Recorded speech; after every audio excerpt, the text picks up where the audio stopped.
नवा चैप्टर है 19वीं शताब्दी में सामाजिक एवं सांस्कृतिक जागरण। पहला प्रश्न है ऑल इंडिया हरिजन संघ की स्थापना 1932 में किसके द्वारा की गई? इसका उत्तर हो जाएगा ऑप्शन सी, महात्मा गांधी के द्वारा की गई थी।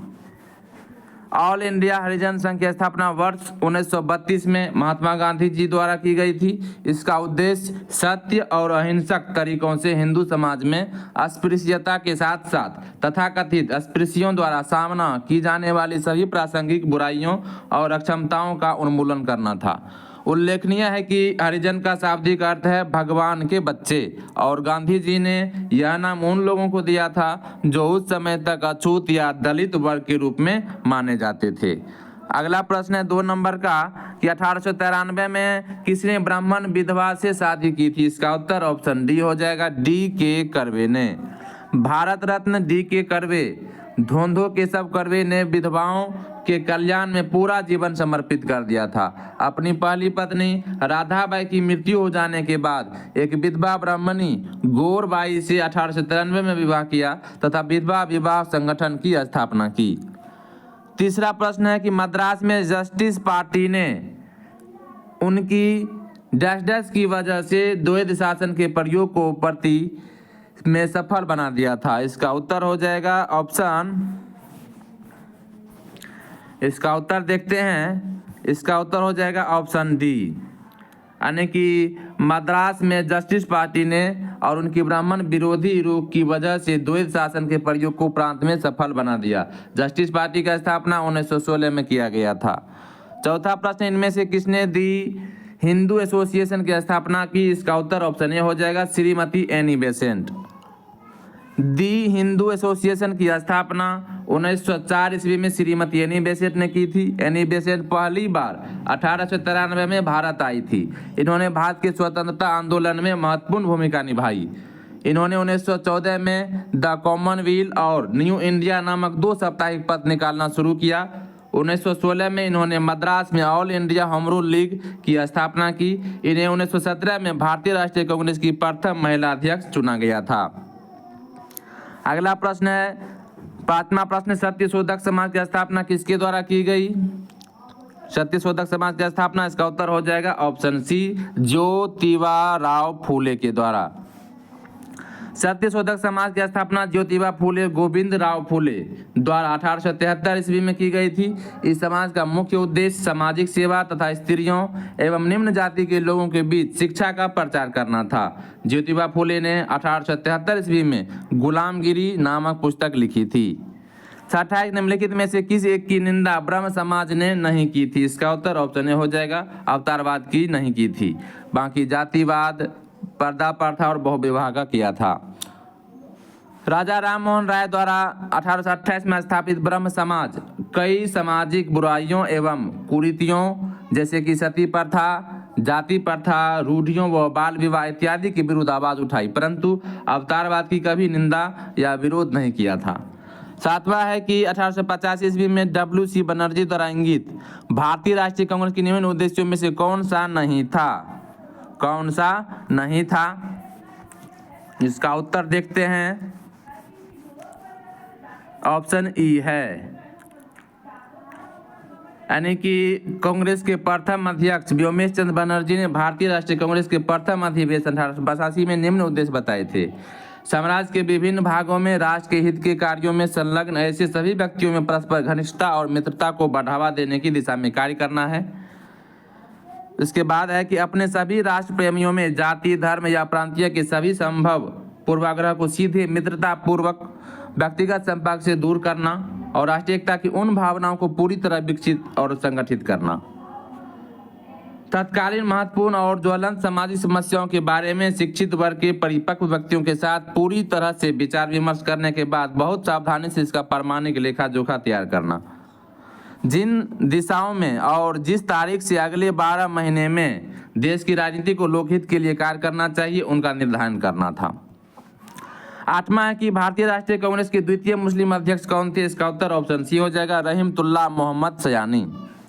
भारतीय राष्ट्रीय कांग्रेस के प्रथम मुस्लिम अध्यक्ष बदरुद्दीन तैयब जी थे। इन्होंने मद्रास में आयोजित कांग्रेस सम्मेलन 1887 की अध्यक्षता की थी। कांग्रेस के द्वितीय मुस्लिम अध्यक्ष मोहम्मद रहमतुल्लाह सयानी थे, जो कि कोलकाता 1896 में थे। नंबर प्रश्न है कि किसने दास्ता की संस्था की आलोचना की और इसको गैर इस्लामी वर्णित किया? इसका उत्तर ऑप्शन डी हो जाएगा, सैयद अहमद खान ने। सैयद अहमद खान का जन्म 1817 ईस्वी में दिल्ली में हुआ था। सैयद अहमद खान ने पीरी मुरीदी तथा दास प्रथा को इस्लाम के विरुद्ध बताया था। इन्होंने तहजीब उल अखलाल की पत्रिका का प्रकाशन किया था तथा सर सैयद अहमद खान ने कुरान पर टीका लिखा था। इन्होंने 1864 ईस्वी में कोलकाता में साइंटिफिक सोसाइटी की तथा 1875 में अलीगढ़ में मुस्लिम एंग्लो ओरिएंटल कॉलेज की स्थापना की थी। 1920 में इसका नाम अलीगढ़ मुस्लिम विश्वविद्यालय हो गया था। 10वां की पूना सार्वजनिक सभा की स्थापना की थी, किसने की थी? इसका उत्तर ऑप्शन बी हो जाएगा, 1876 में महादेव गोविंद रनाडे ने। अब आगे बढ़ते हैं और अगला प्रश्न है, पूना सार्वजनिक सभा की स्थापना 2 अप्रैल 1876 को हुई थी। महाराष्ट्र में समाज सुधार करने और राजनीतिक चेतना उत्पन्न करने के लिए महादेव गोविंद रनाडे द्वारा 1870 में पूना में सार्वजनिक सभा की स्थापना की गई। इसके द्वारा सरकार और जनता के मध्य एक सेतु बनाने का कार्य किया गया। यह संगठन भारतीय राष्ट्रीय कांग्रेस का अग्रदूत था। 11वां प्रश्न है कि आर्य समाज की स्थापना किसने की थी? इसका उत्तर ऑप्शन सी हो जाएगा, दयानंद सरस्वती ने। आर्य समाज की स्थापना दयानंद सरस्वती द्वारा 1875 में बंबई में की गई थी तथा बाद में इसका मुख्यालय लाहौर बनाया गया। इन्होंने वेदों की ओर लौटो का नारा दिया। दयानंद सरस्वती को भारत का मार्टिन लूथर किंग कहा जाता है। इन्होंने बाल विवाह एवं छुआछूत जाति प्रथा का विरोध किया तथा विधवा पुनर्विवाह एवं अंतरजातीय विवाह का समर्थन किया। आर्य समाज ने भारतीयों के लिए का नारा दिया था। 12वां प्रश्न है कि यूनाइटेड पेट्रियोटिक एसोसिएशन की स्थापना किसने की थी? इसका उत्तर ऑप्शन ए हो जाएगा, सर सैयद अहमद खान ने की थी। यूनाइटेड पेट्रियोटिक एसोसिएशन की स्थापना 1888 ईस्वी में सर सैयद अहमद खान एवं बनारस के राजा शिव प्रसाद सिंह ने की थी। दिल्ली में जन्मे सर सैयद अहमद खान एक मुस्लिम शिक्षक, कानून और विधिवेता तथा अनुवादक थे। इन्होंने मुस्लिम नवजागरण हेतु उत्कृष्ट प्रयास किया। इन्होंने शिक्षा विस्तार हेतु अलीगढ़ मुस्लिम विश्वविद्यालय की स्थापना की। साइंटिफिक सोसाइटी की स्थापना भी इन्हीं के द्वारा की गई थी। गोपाल कृष्ण गोखले ने भारतीय शिक्षा के विस्तार के लिए वर्ष 1905 में सर्वेंट ऑफ इंडिया सोसाइटी की स्थापना की। बाल गंगाधर तिलक ने होम रूल लीग की स्थापना की। इन्होंने केसरी और मराठा नामक समाचार पत्र भी संपादित किया। दादा भाई नौरोजी ने युवाओं में ज्ञान प्रसार हेतु ज्ञान प्रसारक मंडली की स्थापना की। वे 3 बार भारतीय राष्ट्रीय कांग्रेस के अध्यक्ष भी चुने गए थे। 13वां प्रश्न है कि इनमें से किसने 1893 में शिकागो में आयोजित धर्म संसद में भाग लिया था? ऑप्शन बी हो जाएगा, स्वामी विवेकानंद ने। विश्व धर्म महासभा का आयोजन 11 सितंबर 1893 को शिकागो में हुआ था। इस धर्म संसद में भारत का प्रतिनिधित्व स्वामी विवेकानंद ने किया था। इस सभा में विवेकानंद ने विश्व प्रसिद्ध भाषण दिया था, जिसमें उन्होंने कहा था कि मुझे गर्व है कि मैं एक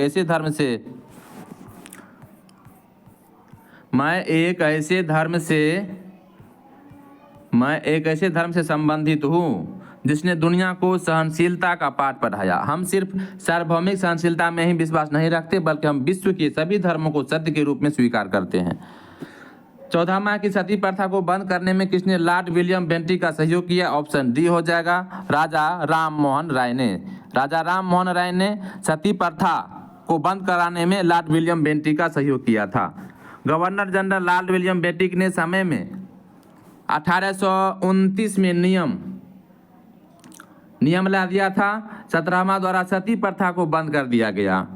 प्रारंभ में यह केवल बंगाल में लागू हुआ, लेकिन अगले वर्ष यह बम्बई तथा मद्रास प्रेसिडेंसी में भी लागू हुआ। इस नियम को पारित करवाने में राजा राम मोहन राय का भी महत्वपूर्ण योगदान था। इन्होंने 20 अगस्त 1828 को ब्रह्म समाज के नाम से एक नए समाज की स्थापना की, जिसके बाद ब्रह्म समाज कहा गया। इन्होंने जाति व्यवस्था, बाल विवाह का विरोध किया। सती प्रथा इसके समय की सबसे ज्वलंत समस्या थी। इसके विरोध के लिए इन्होंने अपनी पत्रिका संवाद कौमुदी का उपयोग किया। इन्होंने 1817 में कलकत्ता में हिंदू कॉलेज, 1825 में वेदांत कॉलेज की स्थापना किया था। पद्ममाया की सत्यार्थ प्रकाश किससे संबंधित है? तो ऑप्शन ए हो जाएगा, आर्य समाज से संबंधित है। सत्यार्थ प्रकाश आर्य समाज से संबंधित है। इसकी रचना 1875 में स्वामी दयानंद सरस्वती ने केशव चंद्र सेन की प्रेरणा से हिंदी में की थी। यद्यपि दयानंद सरस्वती की मातृभाषा गुजराती थी और वे धारा प्रवाह हिंदी भी बोलते थे, किंतु फिर भी इन्होंने सत्यार्थ प्रकाश प्रकाश की रचना हिंदी में की। सत्यार्थ प्रकाश की रचना का प्रमुख उद्देश्य आर्य समाज के सिद्धांतों का प्रचार प्रसार करना था। इन्होंने 1875 में बम्बई में आर्य समाज की स्थापना की और 1877 में इसका अपना मुख्यालय लाहौर बनाया। अब आगे बढ़ते हैं और अगला प्रश्न है 16वां, निम्नलिखित में से किसने गैर ब्राह्मण घोषणा पत्र निर्गत किया था? तो ऑप्शन बी हो जाएगा साउथ इंडियन लिबरल फेडरेशन। गैर ब्राह्मण घोषणा पत्र साउथ इंडियन लिबरल फेडरेशन द्वारा निर्गत किया गया था। जस्टिस पार्टी का स्थापना सन 1916 ईस्वी में मद्रास आधुनिक चेन्नई में हुई थी। इसी का वास्तविक नाम साउथ इंडियन लिबरल फेडरेशन था। इसकी स्थापना T M. Nair, C N. Mudaliar, P. Tyagaraja Chetty की थी। यह 20वीं सदी के आरंभ में उभरने वाला एक जाति आधारित आंदोलन था। इसकी प्रारंभिक मांग विधान परिषद में सीटों का आरक्षण था। बाद में इसमें शिक्षा, लोक आयुक्तों और स्थानीय निकायों को भी शामिल कर लिया गया। पार्टी का सामाजिक आधार गैर ब्राह्मण जमींदार और व्यापारी वर्ग थे। वेल्लाल, रेड्डी और कम्मा आदि जातीय ब्राह्मणों के विरोध में शामिल थी। अब अगला प्रश्न है 17वां की किस घटना को राष्ट्रीय स्वतंत्रता मुस्लिम युद्ध के रूप में जाना जाता है? तो ऑप्शन हो जाएगा बी बहावी आंदोलन। बहावी आंदोलन को मुस्लिम स्वतंत्रता संग्राम या राष्ट्रीय स्वतंत्रता मुस्लिम युद्ध के रूप में जाना जाता है। भारत में इस आंदोलन को सैयद अहमद बरेलवी के कारण लोकप्रियता प्राप्त हुई थी। अगला प्रश्न 18वां, देवबंद के उस विद्वान का नाम बताइए जिन्होंने स्वतंत्रता आंदोलन में महत्वपूर्ण भूमिका निभाई थी। तो ऑप्शन ए हो जाएगा अब्बुल कलाम आजाद। देवबंद आंदोलन की स्थापना 1866 में देवबंद उत्तर प्रदेश में हुई थी। उस समय उसे दार उल उलूम कहा जाता था। मौलाना हुसैन महमूद इसके नेता थे। मौलाना अबुल कलाम आज़ाद इससे जुड़े थे। इन्होंने अल नदवा नामक पत्र का संपादन किया। चिराग अली अलीगढ़ आंदोलन से संबंध थे। बदरुद्दीन तैयबजी भारतीय राष्ट्रीय कांग्रेस के प्रथम मुस्लिम अध्यक्ष थे। 19वां की फराजी आंदोलन के विरोध में 1893 में ढाका में ताई यूनी आंदोलन किसने चलाया था? इसका उत्तर ऑप्शन डी हो जाएगा जौनपुर के करामत अली। फराजी आंदोलन ने मुस्लिमों के बीच आधुनिक विचारों को रखा। इसी के विरोध में 1893 में ढाका में जौनपुर के करामत अली के नेतृत्व में ताई यूनी आंदोलन चलाया गया था। 20वां की पंजाब हिंदू सभा की स्थापना किस वर्ष हुई थी? इसका उत्तर ऑप्शन बी हो जाएगा 1909 ईस्वी में। 1909 ईस्वी में आर्य समाज नेता लाला लाजपत राय, लालचंद्र और सादी अली के प्रयास से पंजाब हिंदू सभा की स्थापना हुई। अक्टूबर 1909 में लाहौर में इसका प्रथम अधिवेशन हुआ जिसकी अध्यक्षता मदन मोहन मालवीय ने की थी। 21वां की फरेजी आंदोलन की शुरुआत किसने की? इसका उत्तर ऑप्शन ए हो जाएगा हाजी शरियतुल्लाह। फरेजी आंदोलन की शुरुआत हाजी शरियतुल्लाह ने 1838 ईस्वी में की थी। उनकी मृत्यु के बाद 1840 ईस्वी में इस आंदोलन का नेतृत्व दादू मीर ने किया था। इस आंदोलन का मुख्य उद्देश्य इस्लाम धर्म में सुधार करना था। साथ ही यह आंदोलन जमींदारों के विरुद्ध ज़्यादा सक्रिय था। यह आंदोलन 1838 ईस्वी में से 1857 ईस्वी तक चलता रहा था। अब आगे बढ़ते हैं और अगला प्रश्न है 22 नंबर का कि 1815 में प्रकाशित राजा राम मोहन राय की पहली पुस्तक का नाम क्या था? इसमें से नहीं दिया हुआ है। राजा राम मोहन राय को भारतीय राष्ट्रवाद का जनक और आधुनिक भारत का पिता कहा जाता है। 1809 में राजा मोहन राय फारसी भाषा की पुस्तक तूफात उल मुवाहद्दीन का प्रकाशन हुआ जो इनकी प्रथम पुस्तक थी। अगला प्रश्न है कि दक्कन एजुकेशन सोसाइटी के संस्थापक कौन थे? ऑप्शन डी हो जाएगा बाल गंगाधर तिलक। दक्कन एजुकेशन सोसाइटी का स्थापना 24 अक्टूबर 1884 ईस्वी में बाल गंगाधर तिलक, विष्णु शास्त्री, चिपनूलकर, गोपाल गणेश आगरकर, महादेव बल्लाल नामजोशी एवं वामन शिवराम आप्टे द्वारा की गई थी। 13 अगस्त 1885 को यह सोसाइटीज रजिस्ट्रेशन द्वारा एक्ट 21 के अंतर्गत पंजीकृत कराई गई थी। इसका मुख्यालय पुणे में है। इन्होंने इस संस्था की स्थापना शिक्षा का प्रसार करने के लिए किया था। 24वां की वेदों की ओर लौटो यह नारा किसने दिया था? तो ऑप्शन डी हो जाएगा स्वामी दयानंद सरस्वती ने। आर्य समाज की स्थापना 1875 ईस्वी में बम्बई में स्वामी दयानंद सरस्वती ने किया था। इन्होंने ही वेदों की ओर लौटो का नारा दिया था। ये कठोर सुधारवादी थे। आर्य समाज ने छुआछूत जाति व्यवस्था का विरोध किया परंतु वर्ण व्यवस्था का समर्थन किया। स्वामी दयानंद सरस्वती को भारत का मार्टिन लूथर किंग कहा जाता है। 25वां की आर्य समाज की स्थापना हुई थी। ऑप्शन डी हो जाएगा 1875 ईस्वी में। इनमें से किस महिला समाज सुधारक को पंडित कहा गया था? तो ऑप्शन बी हो जाएगा रमाबाई को। रमाबाई का जन्म 23 अप्रैल 1858 को संस्कृत के विद्वान आनंद शास्त्री डोंगरे के घर में हुआ था। इन्हें पंडित रमाबाई के नाम से जाना जाता है। ये एक प्रतिष्ठित भारतीय समाज सुधारिका एवं सामाजिक कार्यकर्त्री थी। 1882 में इन्होंने आर्य महिला सभा की स्थापना की थी। अब अगला प्रश्न को देखेंगे 27 नंबर में है कि बंगाल की एशियाटिक सोसाइटी की स्थापना किसने की थी? तो ऑप्शन बी हो जाएगा सर विलियम जोन्स ने। सर विलियम जोन्स एक महान विद्वान, विधि शास्त्री, प्राचीन भारत संबंधी सांस्कृतिक अनुसंधानों के प्रारंभकर्ता थे। इन्होंने 1784 ईस्वी में बंगाल एशियाटिक सोसाइटी की स्थापना की, जिससे भारत के इतिहास, पुरातत्व, विशेषकर साहित्य और विधि शास्त्री संबंधी अध्ययन की नींव पड़ी। 28वां प्रश्न है कि भारतीय का कौन सा वर्ग पाश्चात्य संस्कृति से प्रभावित था? ऑप्शन सी हो जाएगा शिक्षित हिंदू मध्यम वर्ग। 29वां की ब्रिटिश काल में भारत में हिंदू विधवा पुनर्विवाह का कानून के लिए किसे श्रेय दिया जाता है? तो ऑप्शन ए हो जाएगा ईश्वर चंद्र विद्यासागर को। जुलाई 1856 को ईश्वर चंद्र विद्यासागर तथा अक्षय कुमार दत्ता के प्रयासों से हिंदू विधवा पुनर्विवाह अधिनियम 1856 लागू हुआ था। इस अधिनियम का ड्राफ्ट लॉर्ड डलहौजी द्वारा तैयार किया गया था। इस अधिनियम को कैनिंग के समय में पारित किया गया था। 30वां प्रश्न का अस्पृश्यता जागरूकता अभियान गांधी जी ने कहां से आरंभ किया था? तो ऑप्शन सी हो जाएगा वर्धा से। 7 नवंबर 1933 को वर्धा से गांधी जी ने अपनी हरिजन यात्रा प्रारंभ की और पूरे देश की यात्रा की।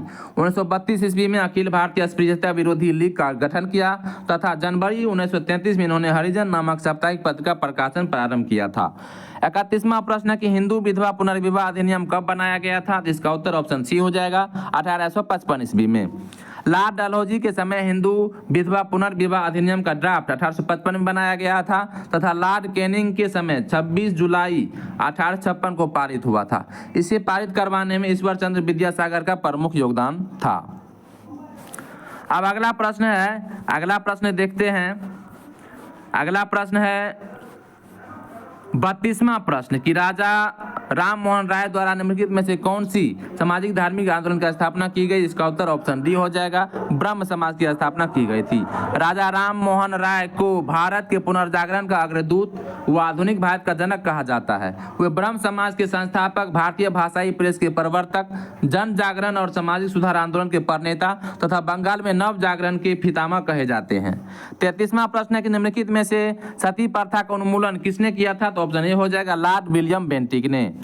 सती प्रथा में विधवा पत्नी को मृत पति की चिता पर जिंदा जला दिया जाता था। सती प्रथा का पहला अभिलेखीय साक्ष्य 510 ईस्वी का भानुगुप्त के एरन अभिलेख में मिलता है। राजा महाराज राम मोहन राय ने इस अमानवीय प्रथा के विरुद्ध निरंतर आंदोलन चलाया।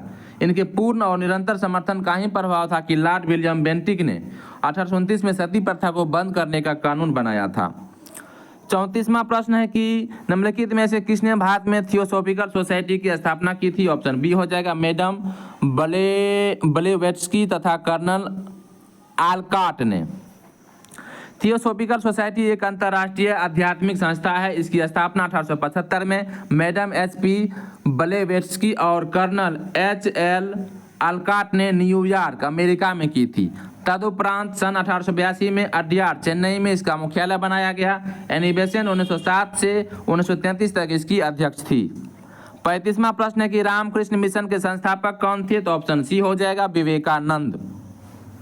रामकृष्ण मिशन की स्थापना स्वामी विवेकानंद ने मई 1897 में की थी। इसका मुख्यालय पश्चिम बंगाल के बेलूर मठ में है। यह मिशन स्वास्थ्य, शिक्षा, आपदा प्रबंधन एवं राहत, ग्रामीण प्रबंधन एवं आदिवासी कल्याण के लिए कार्य करता है। 36वां प्रश्न है कि प्रार्थना समाज, यंग इंडिया, लोक हितवादी, सत्यशोधक समाज, रहनुमाई, माज दायसन सभा के लिए निम्न विकल्पों में से सही संयोजन पहचानिए। इसका उत्तर देखते हैं। इसका उत्तर है ऑप्शन बी दिया हुआ है, यानी कि यह हो जाएगा आत्माराम पांडुरंग, मोहनदास करमचंद गांधी, गोपाल हरि देशमुख, ज्योतिबा फुले, नौरोजी फरदौनजी। प्रार्थना समाज आत्माराम पांडुरंग, यंग इंडिया मोहनदास करमचंद गांधी, लोकहितवादी गोपाल हरि देशमुख, सत्यशोधक समाज ज्योतिबा फुले, रहनुमाई माज दायसन सभा नौरोजी फरदौनजी। 37वां की भारतीय पुनर्जागरण आंदोलन के पिता कौन थे? तो ऑप्शन डी हो जाएगा राजा राम मोहन राय। भारतीय पुनर्जागरण आंदोलन के पिता राजा राम मोहन राय थे। इन्होंने भारतीय समाज की रूढ़िवादी प्रथाओं का विरोध किया। यूरोपीय पुनर्जागरण और प्रबोधन के विचारों जैसे कि स्वतंत्रता, समानता, बंधुत्व और मानवाधिकारों के समर्थक थे। इसी क्रम में इन्होंने आत्मीय सभा 1815 और ब्रह्म समाज 1828 की स्थापना की थी। 38वां प्रश्न है कि प्रार्थना समाज के संस्थापक कौन थे? इसका उत्तर हो जाएगा ऑप्शन ए आत्माराम पांडुरंग। 1867 में आत्माराम पांडुरंग ने बंबई में प्रार्थना समाज की स्थापना की थी। महादेव गोविंद रनाडे का संबंध भी उपरोक्त संगठन से था। इसका मुख्य उद्देश्य हिंदू धर्म की रूढ़िवादी प्रथाओं को समाप्त करके उसे अधिक उदार एवं तर्कसंगत बनाना था। 39वां प्रश्न है कि भारत में नारी आंदोलन इनकी प्रेरणा से प्रारंभ हुआ था। तो ऑप्शन डी हो जाएगा ज्योतिबा फूले। ज्योतिबा फूले 19वीं सदी के महान समाज सुधारक तथा स्त्री शिक्षा के प्रबल समर्थक थे। उन्होंने अपनी पत्नी सावित्री देवी के सहयोग से बालिका शिक्षा हेतु 1848 में पूना में विद्यालय स्थापित किया। उन्होंने विधवा विवाह का समर्थन किया तथा निर्धन और असहाय स्त्रियों के लिए प्रसूति गृह भी स्थापित किया। उन्होंने सामाजिक कुरीतियों के विरोध में अनेक पुस्तकें लिखी, जिनमें गुलामगिरी प्रमुख है। उन्होंने सत्यशोधक समाज तथा दीनबंधु सार्वजनिक सभा की नींव रखी थी। अगला प्रश्न को देखते हैं। अगला प्रश्न व्याख्या है इसकी सबसे पहले कि हिंदू ब्रह्म समाज हिंदू धर्म का प्रथम सुधार आंदोलन था। इसकी स्थापना राजा राम मोहन ने 20 अगस्त 1828 ईस्वी को कलकत्ता में की थी। राजा राम मोहन राय को भारतीय पुनर्जागरण का मसीहा माना जाता है। इन्हें फारसी, अरबी, संस्कृत जैसी प्राचीन भाषाओं, लैटिन, यूनानी, फ्रांसी, अंग्रेजी, हिब्रू जैसी पाश्चात्य भाषा में निपुणता प्राप्त की। इन्होंने एकेश्वरवाद व्यक्त करते हुए मूर्ति पूजा एवं अवतारवाद का विरोध किया था। इन्होंने कर्म के सिद्धांत तथा पुनर्जन्म पर कोई निश्चित मत व्यक्त नहीं किया था। राजा राम मोहन राय ने धर्म ग्रंथों को मानवीय अंतरात्मा तर्क से ऊपर नहीं माना। 44वां है कि निम्नलिखित में से कौन आत्मीय सभा के संस्थापक थे? तो ऑप्शन ए हो जाएगा राजा राम मोहन राय। राजा राम मोहन राय ने आत्मीय सभा की स्थापना 1815 में तथा ब्रह्म समाज की स्थापना 1828 में की थी। स्वामी दयानंद सरस्वती ने आर्य समाज की स्थापना 1875 में तथा स्वामी विवेकानंद ने रामकृष्ण मिशन की स्थापना 1897 में की थी। 45वां प्रश्न है कि स्वामी विवेकानंद ने रामकृष्ण मिशन की स्थापना की वर्ष थी? तो ऑप्शन डी हो जाएगा 1897 ईस्वी में। स्वामी विवेकानंद नरेंद्र नाथ दत्त ने 1897 में रामकृष्ण मिशन की स्थापना वेल्लूर, कोलकाता में की थी। इस मिशन का उद्देश्य मानव समाज के हित की ओर कार्य करना था। रामकृष्ण परमहंस ने जिन सभी तत्वों की व्याख्या की तथा कार्य रूप में उनके जीवन में जो तत्व प्रतिपादित हुए, उनका प्रचार तथा मनुष्य की शारीरिक, मानसिक व पारमार्थिक उन्नति के लिए जिस प्रकार सभी तत्वों का प्रयोग हो सके उन विषयों में सहायता करना था। रामकृष्ण परमहंस ने मूर्ति पूजा को ईश्वर प्राप्ति का एक साधन अवश्य माना, परंतु इन्होंने चिन्ह एवं कर्मकांड की तुलना में आत्मशुद्धि पर अधिक बल दिया। रामकृष्ण परमहंस की शिक्षाओं के प्रचार प्रसार का श्रेय उनके योग्य शिष्य विवेकानंद जी को है। 19वीं शताब्दी के उत्तरार्ध में नव हिंदूवाद के सर्वश्रेष्ठ प्रतिनिधि थे। तो ऑप्शन बी हो जाएगा स्वामी विवेकानंद। स्वामी विवेकानंद 1893 ईस्वी में अमेरिका के शिकागो में आयोजित प्रथम विश्व धर्म सम्मेलन में भाग लिए थे। इन्होंने भारत की आध्यात्मिक शक्ति को इस सम्मेलन के माध्यम से समस्त विश्व के समक्ष रखा। फरवरी 1896 ईस्वी में न्यूयॉर्क में वेदांत सोसाइटी का गठन भारतीय धर्म एवं प्रचार के लिए किया गया। 1897 ईस्वी में रामकृष्ण मठ की स्थापना किया। स्वामी विवेकानंद ने मूर्ति पूजा, बहुदेववाद आदि का समर्थन किया, क्योंकि इनका मानना था कि ईश्वर साकार व निराकार दोनों है और उनकी अनुभूति विभिन्न तरीकों से की जा सकती है। इसी कारण इन्हें 19वीं शताब्दी के नव हिंदूवाद जागरण का संस्थापक कहा जाता है। अब अगला प्रश्न है, और यह प्रश्न है 47 नंबर का, कि 19वीं शताब्दी के धर्म एवं समाज सुधार आंदोलन जनसंख्या के किस वर्ग को मुख्यतः आकर्षित किया? इसका उत्तर ऑप्शन डी है 1, 2 और 4, यानी कि बुद्धिजीवी, नगरीय उच्च जातियां और उदारवाद रजवाड़े। ठीक है, ये तीनों को जो है आकर्षित किया। अगला प्रश्न है, व्याख्या देखते हैं। 19वीं सदी को भारत में धार्मिक एवं सामाजिक पुनर्जागरण की सदी माना गया। इस समय कंपनी की पाश्चात्य शिक्षा पद्धति से आधुनिक तत्कालीन युवा मन चिंतनशील हो उठा। इस आंदोलन ने बुद्धिजीवी वर्गों, नगरीय उच्च जातियों तथा उदार रजवाड़ों को मुख्य रूप से आकर्षित किया। 48वां प्रश्न है कि महाराष्ट्र के किस समाज सुधारक को लोकहितवादी कहा जाता है? तो ऑप्शन डी हो जाएगा गोपाल हरि देशमुख को। महाराष्ट्र के समाज सुधारक गोपाल हरि देशमुख का लोकहितवादी कहा जाता है। गोपाल कृष्ण गोखले न्यायाधीश रनाडे के शिष्य थे। वे रेनाडे को अपना आध्यात्मिक और राजनीतिक गुरु मानते थे। 1905 में गोखले ने सर्वेंट ऑफ इंडिया सोसाइटी का स्थापना की, जिसका उद्देश्य देशभक्त तैयार करना था। उनकी मृत्यु पर तिलक ने उन्हें भारत का हीरा, महाराष्ट्र का रत्न और देश सेवकों का राजा बतलाया। ब्रिटिश सरकार गोखले को एक छुपा हुआ राजद्रोही समझती थी। एम.जी. रनाडे को महाराष्ट्र का सुकरात तथा आधुनिक ऋषि कहा जाता था। रनाडे ने पूना में पूना साधुनी सभा की स्थापना की, जिसका उद्देश्य जनता में राजनीतिक चेतना को जागृत करना, महाराष्ट्र में समाज सुधार आदि करना था। 49वां प्रश्न है कि भारत में सती प्रथा प्रतिषेध कानून पास किया गया था, तो ऑप्शन बी हो जाएगा 1829 ईस्वी में। लॉर्ड विलियम बेंटिक के समय 1829 ईस्वी में 17 के तहत सती प्रथा को प्रतिबंधित कर दिया गया। पहले यह प्रतिबंध केवल बंगाल में था, किंतु 1830 ईस्वी में यह प्रतिबंध बंबई व मद्रास में भी लागू हो गया। 50वां प्रश्न है कि स्वामी दयानंद सरस्वती का जन्म हुआ था, तो ऑप्शन बी हो जाएगा, गुजरात में हुआ था। स्वामी दयानंद सरस्वती का जन्म गुजरात के एक ब्राह्मण परिवार में हुआ था। इसके बचपन का नाम मूल शंकर था। 1875 में इन्होंने बॉम्बे में आर्य समाज की स्थापना की। उनकी प्रसिद्ध पुस्तक सत्यार्थ प्रकाश तथा प्रसिद्ध नारा वेदों की ओर लौटो था। अब आगे बढ़ते हैं और अगला प्रश्न है,